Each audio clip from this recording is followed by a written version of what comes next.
भंडारा जिल्ह्यातील पोहरा ते मेंढा ग्रामपंचायत अंतर्गत येत असलेल्या रस्ता तसेच रस्त्याने येणाऱ्या लोकांची दुर्दशा, ये जा करणाऱ्या विद्यार्थ्यांना होणारा त्रास सहन करावा लागत आहे। रस्त्याचं बांधकाम मागील 10 वर्षापासून रखडलेला असून नुसतेच आश्वासन देण्यात येते। पदाधिकारी आपापली कामं काढून घेतात। जनतेचं असं म्हणणं आहे की येणाऱ्या विधानसभा निवडणुकीला आम्ही मतदान करणार नाही, बहिष्कार घोषित करणार आहोत।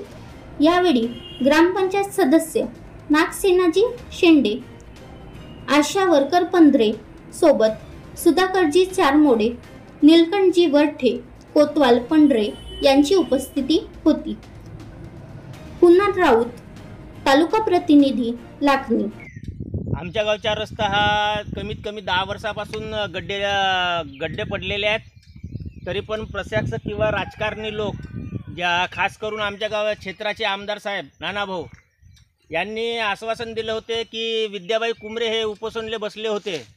त्यांनी आश्वासन दिले होते की 8 दिवसामध्ये आम्ही हा काम चालू करू, पण अजूनपर्यंत त्यांनी हा काम चालू नाही केलं।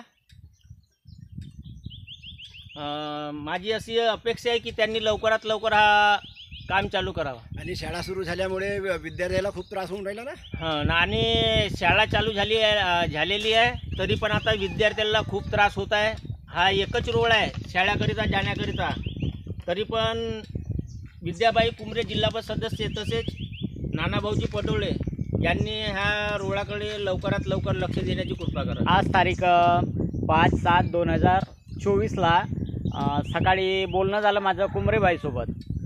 त्यांचं असं म्हणणं आहे की आम्ही 1-2 दिवसामध्ये या कामाला सुरुवात करणार आहोत, पण 1-2 दिवस म्हणतात। मी प्रत्यक्षात विचारलं की आज की उद्या की परवा, आम्हाला नक्की सांगा, पण ते तसे सांगायला तयार नाहीत। म्हणजे 1-2 दिवस म्हणलं की यांचे 15 दिवस लोटणार, आणि 15 दिवस जर लोटले तर आणखी चिखल होणार।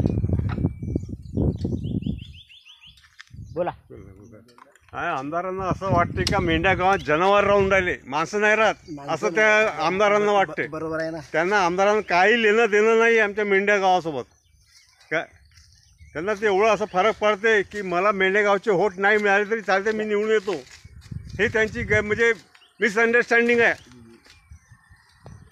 इथे सगळेच लोक आता सुशिक्षित लोक आहेत, काही आळाली लोक नाही राहिले।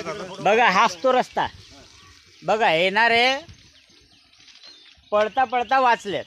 रोज असे कित्येकदा 2 ते 4 लोक पडून